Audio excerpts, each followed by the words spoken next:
Going today. Today is Hump Day. And as usual, it's just a little hard for me to see what is going on. And today, for some reason, oh wait, maybe it's gonna, no. The image on my screen is super duper tiny today. Huh, I wonder what that's about. Oh well, no biggie. Can you guys see me? Is there anybody out there?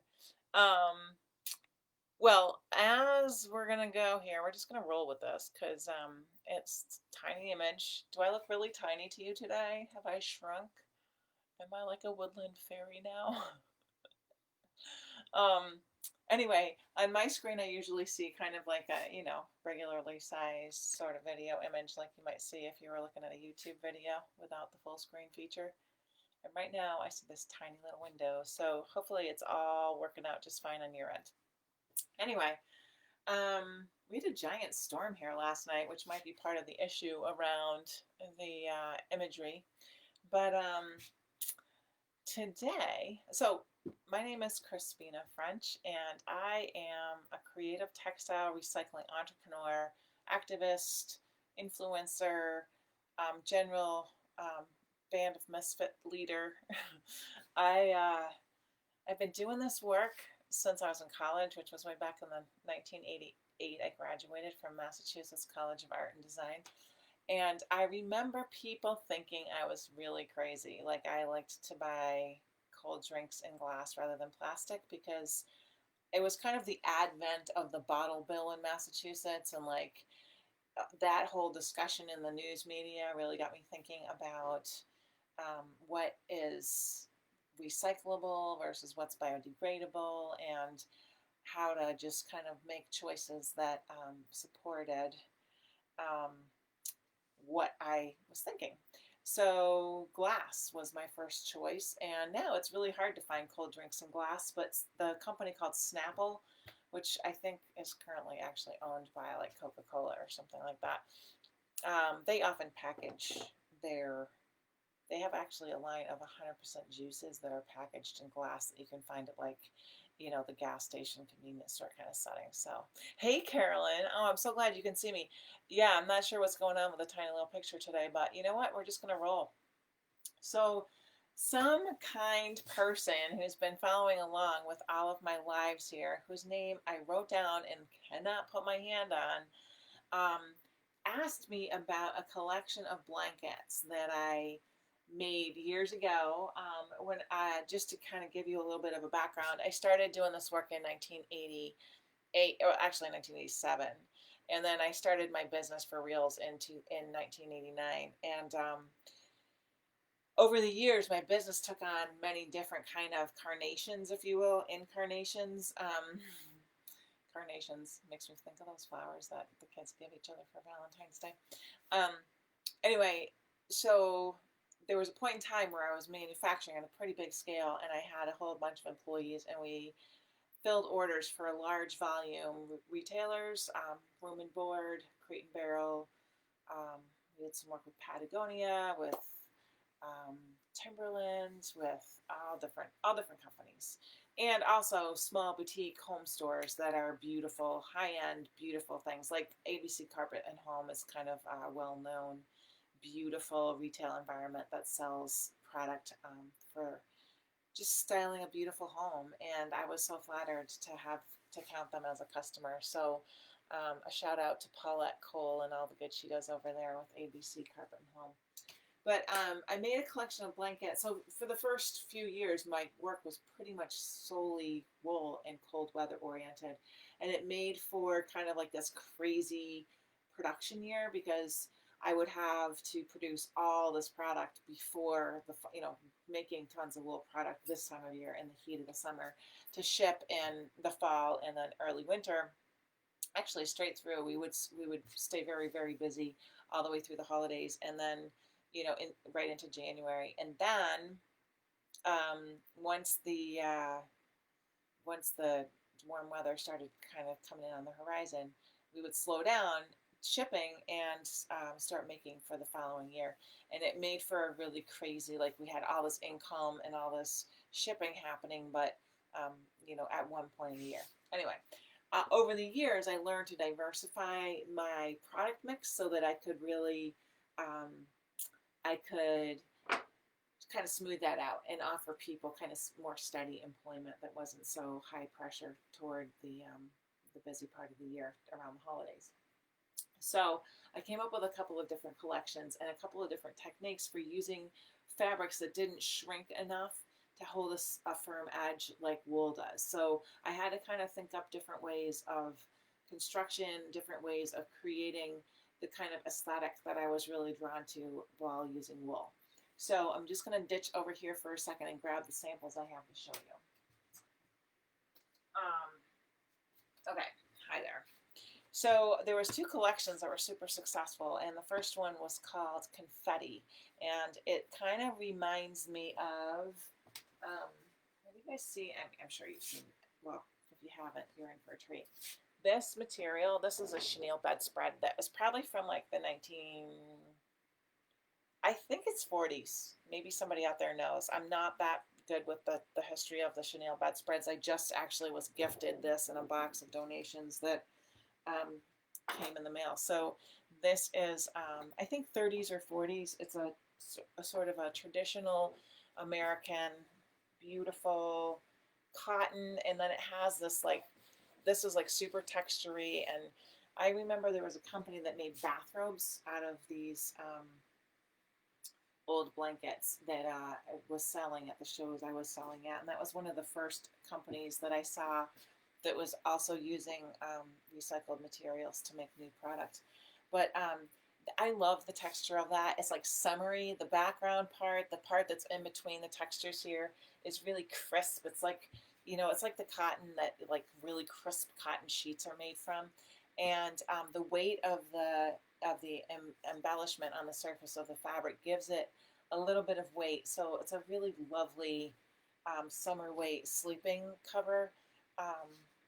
And those they're quite rare. They're hard to find, and if you do find them, they're oftentimes just worn with age because they, they're a natural fiber, and they tend to just become weak over time. So like that cotton just disintegrates over time, and especially if it's been stored with in the sunlight or folded and tightly packaged in a box where it doesn't have the kind of loft to breathe, if you will. Anyhow, I was looking at all this garbage fabric that was coming into my mix, and I was just thinking, how can I recreate that lovely texture? And the Confetti collection was my answer. And this is a twin-sized blanket. I'm just going to hold it up back here, and then I'll give you a close-up view of it. So this is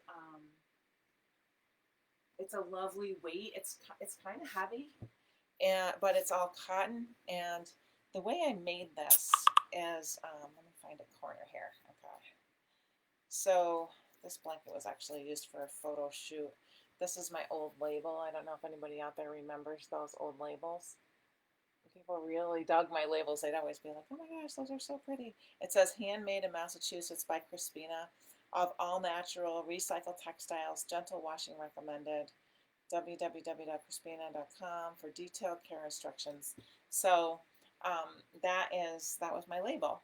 This is a close-up, and let me see if I can put this light on to get a little bit more. There we go. So the way that so that's the front side, and these are all the colorful bits on this blanket are cut from 100% cotton t-shirts or t-shirt-like material. So, if I found a dress that was made out of the same type of cotton jersey that t-shirts are cut from, I would use that too. And then the back side, and this was kind of a joke that is probably more appropriate today than it was when I'd say it, but the back side are all made out of white men's dress shirts. And it sounds really weird to say that, so it's not the men that are white, it's the shirts that are white. The men can be any old color at all, as long as they wear those nice quality cotton dress shirts.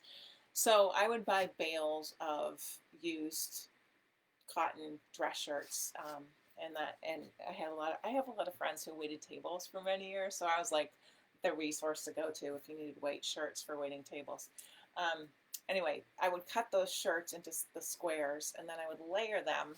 So you can see on the back side how the stitch goes across. Let me just find a square that doesn't have a label on it.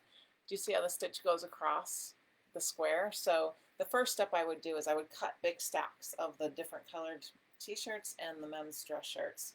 And then I would stitch them together. And I'm just gonna see that front, these little bits right here are from the wool scrap, the other parts of my production that used wool. So we would take the scrap that we generated by making the wool blankets or the sweaters that we were manufacturing. We made all different kinds of wool things, wool and cashmere. And we would sew a diagonal stripe across the square with those three little pieces of material. And then we would later sew this, we make stacks of those squares, and then we would later zigzag stitch them together. They would be 2 layers thick at that point. The bottom layer, the men's dress shirt, the top layer, the t-shirt, and then on top of the t-shirt, adorned with those 3 pieces of what we called confetti. And that would lay down so nice. It's a really nice summer weight blanket. So it's pretty intricate process for making, and it proved to be a very expensive collection because there was so much labor in the making. So the redeeming part of it was that the materials used for this collection, the t-shirts and the men's dress shirts, were much less expensive than the wool I was using, the wool and cashmere and alpaca I was using for the winter collection. But materials are always like a small fraction of the cost of the work that I sold. The labor was really where things could get really expensive. So I've been really learning a lot about business practices and labor practices all over the world, and actually in the United States as well, through a group. I became an ambassador for something called Remake, and it's remake.world. You can check them out. It's a really amazing organization. It's a not-for-profit organization that is focused on making fashion a force for good. And the fashion industry is notorious for like tons of waste, tons of pollution with dyes and processing of fabrics. And the cotton industry, cotton is the most highly sprayed crop in the United States. So pesticides, herbicides, it's the kind of conventional cotton that is used for most of the clothing that is made from cotton is if you will, a dirty industry, in that it's a very polluting and non-environmentally friendly industry. There are amazing things happening with organic cotton, and there's amazing companies doing really cool things, making affordable clothing with integrity with organic cotton. So look up a company called Pact, P-A-C-T. They do a great job with that. At any rate, the cotton blankets sold really well. I offered them in a bunch of different colors.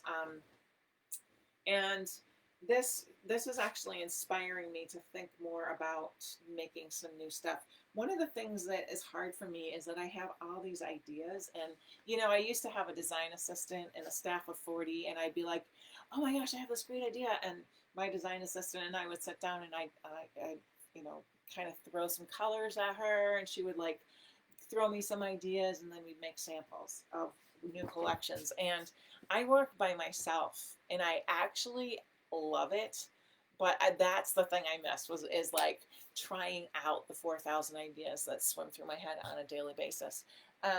So now what I do is I have this really cool membership organization, and I meet with my members weekly, and we always are making new products. So it's kind of fun. I can focus there with that, and then develop new products that way.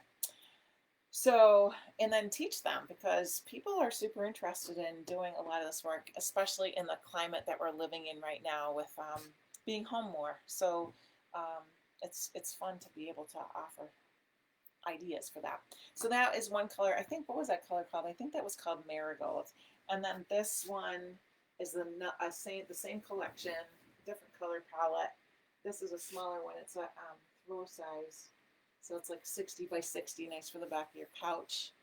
And Same thing, and they're both edged with this fun kind of Madras plaid that I found somewhere along the line from some mill end or some kind of, I can't remember where that came from. But they wear really well, and they're just like, I don't know, you know, I love these blankets, and I love the texture, and they're so soft. You know, the cotton is, you know, like an old t-shirt that's just so soft and cozy.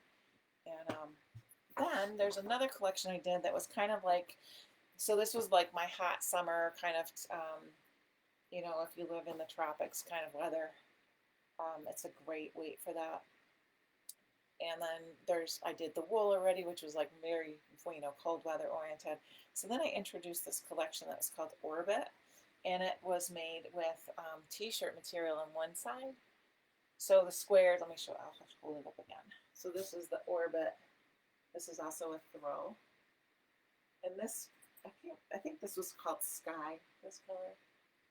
And I did a couple, so each square on this collection was cut from a lighter weight wool or cashmere sweater. And then the circles were sewn.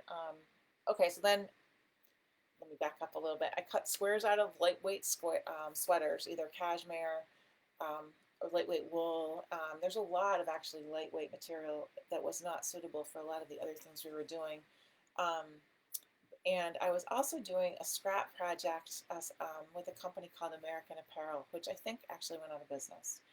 But American Apparel was, it started out as this really cool company that was making like cotton basics, t-shirts, leggings, all different kinds of t-shirts, underpants, socks, and it was all made in this country. It was made in LA. They paid a livable wage, and they actually knitted their own material. So they knitted, they bought raw cotton, they made the fabric in one facility, and then if I recall, right next door they had a sewing factory, and they employed like I think over 3,000 people. And it turned out that the guy that ran it was a super weirdo. His name was Dove Charney, and he was actually, we have a mutual friend, and that's how I got hooked up with them doing the scrap project. But they would cut the 7-inch squares for the backs of these blankets out of their markers. So when they were making t-shirts or whatever they were cutting from the fabric, they would find holes in their markers, this is all kind of like industrial clothing production jargon, but it was scrap from their process, and they would send me giant boxes full of 7-inch squares of whatever material they were cutting, and we developed this collection called Orbit using that material. So the backside is all one even color, and it's not like, that's very uncommon for my work. But it was kind of nice, a kind of little bit of reprieve with just the texture of the stitching on the square. So we manufactured these blankets the same way we did with the Confetti blankets, where we would take the two squares and layer them up, the cotton t-shirts and the lightweight wool or cashmere, and then we'd stitch those circles, and that's where we got the name Orbit, because it was like sewing the circles is really fun because you can go really fast. You hold your finger down, get that, you know, the industrial machines go super fast, and you could like zip around, and I think we went around 7 times. I can't remember now. But anyway, those are 2 ideas for making blankets for people who live in warmer climes or who just don't like that excessive heat from the wool. The wool blankets are very warm, and they're gorgeous, and I love the way wool holds color, but there's lots of reasons why you might want to make a blanket out of a different type of fabric. So if anybody has any questions about those, you know, doing these talks and feeling your questions and seeing what you guys are interested in learning from me makes me feel like I need to do a whole lot more like online in-depth teaching. So if you're interested in that, hop on over to my website, crispina.com, and I have a little freebie. You can sign, if you sign up for my email list, you can learn how to make an apron out of a t-shirt, which is a super fun, no-sew, like really easy project that it doesn't matter if you've never threaded a needle before, or if you're like a master like maker, making this apron is going to kind of blow your mind. And it's a very simple project, and I've often thought it would be really cool to make a couple of them and layer them up and do some of that cut work embroidery that you might have seen around and about. I've done it a bunch, and then there's a gal, Natalie Chanin, who does it as well. This is a little sample I have of a piece I was working on a couple weeks ago. And, you know, if you did a bunch of t-shirts, anyway, go to the website, hop on my email list, check out that little freebie that you'll get. And if you're feeling creative and you want to push it to kind of a fresh limit, think about doing a layered piece with a bunch of different t-shirts and doing some of that reverse embroidery, or maybe adding pockets, or I don't know. If I could just have 72-hour-long days where I could just like spend in my studio stitching and making all my dreams come true, it would be so awesome. So anyways, today is Hump Day. Happy Hump Day, everybody. And let me know. So there's two ways you can get a little free screen print from me.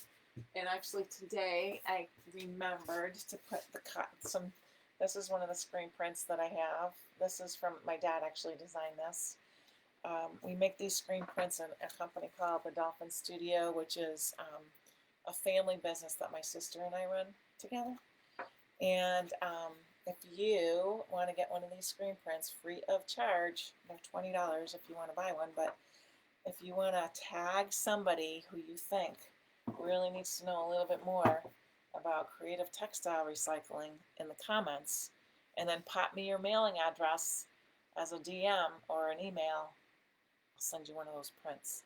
And the other way you can do it is if you suggest something that you know I might be able to teach or show you, and I use your idea in the next 6 days, because I think we got 6 days left in this 30-day series, I'll send you a print.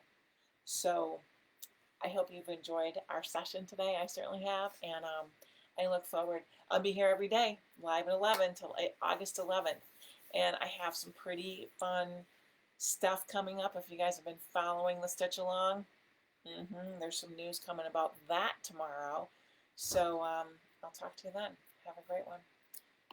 And I'm just going to put my website up here if you want to get on the email list. And, whoops, I just made that a comment to my girlfriend. Sherry! How's it going, girl? And if anybody wants to check out something really cool, go look at Sherry Rogoff-Moraga's business page, Leo's Dry Goods. Sherry, put it in the comments.